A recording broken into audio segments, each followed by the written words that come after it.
reconnaissez ce magnifique générique, c'est avec plaisir que nous retrouvons notre série L'Histoire des Juifs de France, comme chaque jour en compagnie de Christophe Dard. Et pour ce nouveau numéro, Christophe, nous reprenons notre portrait consacré à Gérard Houry. Alors dans le premier épisode que nous avons consacré au réalisateur, scénariste et acteur, nous avons évoqué sa jeunesse marquée par des débuts au théâtre et l'obligation pendant la Seconde Guerre mondiale de se réfugier en zone dite libre, puis en Suisse pour échapper aux rafles et à la déportation. Et après des années à enchaîner des petits rôles sur les planches et sur le grand écran, il se tourne vers la réalisation à l'âge de 40 ans. Suite à 2 échecs, c'est dans le registre comique qu'il va persévérer toutefois et qu'il enregistre son premier gros carton au box-office avec Le Cornio en 1965. Christophe, après le succès et bien sûr de la paire Bourvil de Funès dans ce film, c'est donc tout logiquement que Gérard Houry veut les associer pour son long métrage suivant. Et pour La Grande Vadrouille, plus précisément, scénario coécrit d'ailleurs par la propre fille de Gérard Houry, Danielle Thompson, qui après des études de droit et un séjour à New York où elle a rencontré son mari, a décidé de revenir en France et de se tourner vers le cinéma auprès donc de son père. L'histoire de La Grande Vadrouille, et vous le savez sans doute, se passe en 1942. Un avion anglais est abattu par les Allemands au-dessus de Paris. Les 3 pilotes sautent en parachute et atterrissent sur le toit de différents immeubles de la capitale. Et ils sont aidés par 2 civils français, un chef d'orchestre, Stanislas Lefort, interprété par Louis de Funès justement, et un peintre en bâtiment, Augustin Bouvet, joué par Bourvil. Et ils acceptent de mener les aviateurs en zone libre, avec à la clé de nombreuses péripéties et des scènes cultes comme les bains turcs et la chanson Tifortou, ou bien encore lorsque Louis de Funès dirige la marche hongroise, extraite de la damnation de Faust d'Hector Berlioz. Merci messieurs, c'était très bien. C'était très bien. Non, c'est moi. Bon, vous, c'était bien là-bas. Vous, c'était bien. Enfin, c'est comme ça. Dites-moi, vous, on ne vous a pas entendu. On ne vous entend jamais. Hein. Vous n'arrêtez pas de bavarder. Faites attention, faites très attention. Hein. Écoutez, j'ai une conception personnelle de l'ouvrage. Ce n'est pas assez triomphal, ce n'est pas assez orgueilleux. De l'orgueil, bon sang. Bon sang. Enfin, c'est de la bouillie, tout ça. C'était pas mauvais, c'était très mauvais. Voilà, exactement. Alors, reprenons. On 17. Hop, alors.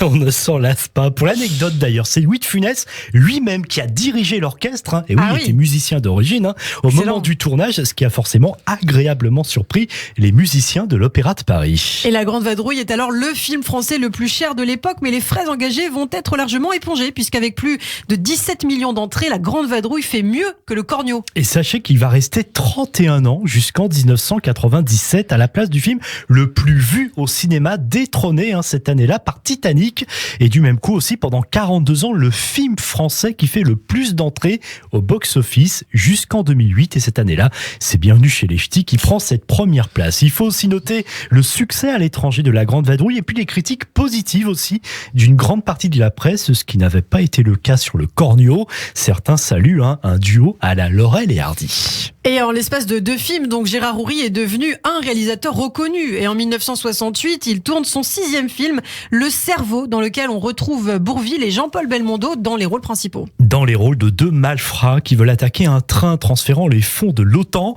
Mais un braqueur surnommé Le Cerveau est déjà sur le coup. Dans Le Cerveau, une nouvelle fois co-scénarisé par Danielle Thompson, qui travaillera sur tous les films de son père jusqu'à la fin des années 80.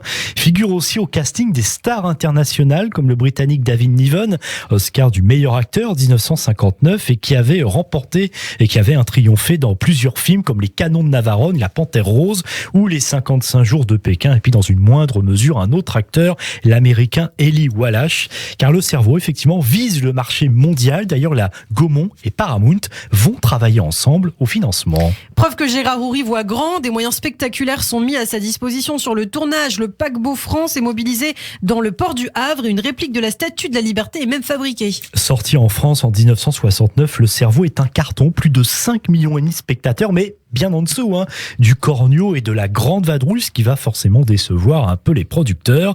Et puis il faut aussi noter que Le Cerveau va être un échec cuisant aux États-Unis. Gérard Houry décide de reformer le duo Bourvil de Funès pour un nouveau film qui doit s'intituler Les Sombres Héros. Mais Bourvil meurt prématurément, malheureusement d'un cancer en 1970 à l'âge de 53 ans. Alors il faut un nouvel acteur pour cette histoire qui a pour cadre la cour d'Espagne au XVIIe siècle, une parodie de Ruy Blas de Victor Hugo.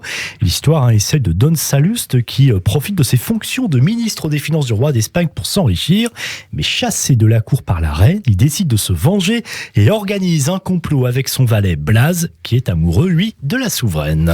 Finalement, Gérard Houry décide d'engager Yves Montand pour jouer le valet aux côtés de Louis de Funès qui joue Don Salluste, le titre du film La folie des grandeurs. Gérard Houry connaît bien Ruy Blas, il l'avait joué, la comédie française, plus précisément le rôle de Don Salluste en 1960, et déjà à l'époque, il savait qu'il en ferait un film. Il dira bien des années plus tard, à chaque représentation, pendant l'acte 2, dont je ne suis pas, ou tandis que mort j'attends de me relever, je pense qu'on pourrait faire de ce drame une irrésistible comédie, quiproquo valet maître, maître déguisé en laquais, duègne folingue, barbaresque chez lesquels Salluste expédie son cousin César, maison truquée, reine d'Espagne, somme toute complètement idiote. Il ajoute, et ce Salluste, pourquoi toujours le faire jouer en troisième couteau? Moi je le distribuerai à un acteur comique, Louis de Funès par exemple. Je sais, il est inconnu mais il a du génie, on s'en apercevra bientôt.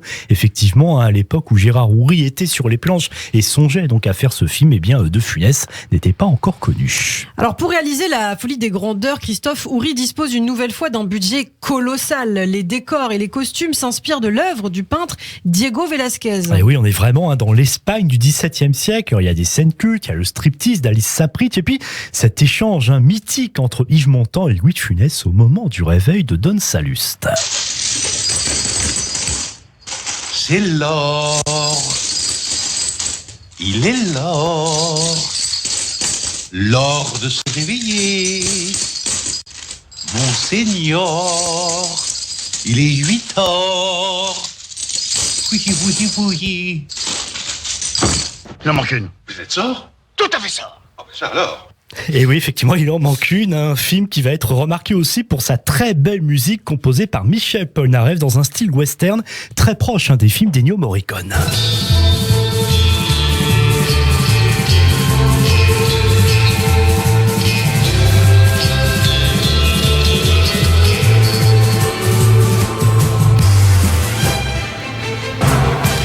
La folie des grandeurs, à nouveau un succès pour Gérard Houry, plus de 5 600 000 entrées et 4e place au box-office de l'année 1971. Alors en 1973, Gérard Houry retrouve Louis de Funès pour Les aventures de Rabbi Jacob. De Funès incarne Victor Pivert, un industriel autoritaire, raciste et antisémite qui apprend avec un mélange de consternation et de stupeur que son chauffeur, Salomon, est juif. Et il doit se rendre au mariage de sa fille, mais il se retrouve mêlé à une révolution dans un pays arabe mené par Mohamed Larbi Slimane, poursuivi par les barbouzes du colonel Fares. Il réussit à s'en dépêtrer lors de la scène mémorable dans l'usine de chewing-gum. Puis avec Slimane, il se déguise en rabbin et prend les habits de 2 vrais rabbins racidiques en provenance de New York, dont le fameux Rabbi Jacob, joué par Marcel Dalio. On avait déjà parlé de lui, cet acteur qui a connu une carrière importante dans les années 30, notamment dans La Grande Illusion de Jean Renoir avant de tomber dans l'oubli. Mais Pivert, Louis de Funès, va bientôt devoir jouer son vrai rôle de rabbin puisqu'il se retrouve au cœur du Bar Mitzvah à Paris, rue des Rosiers.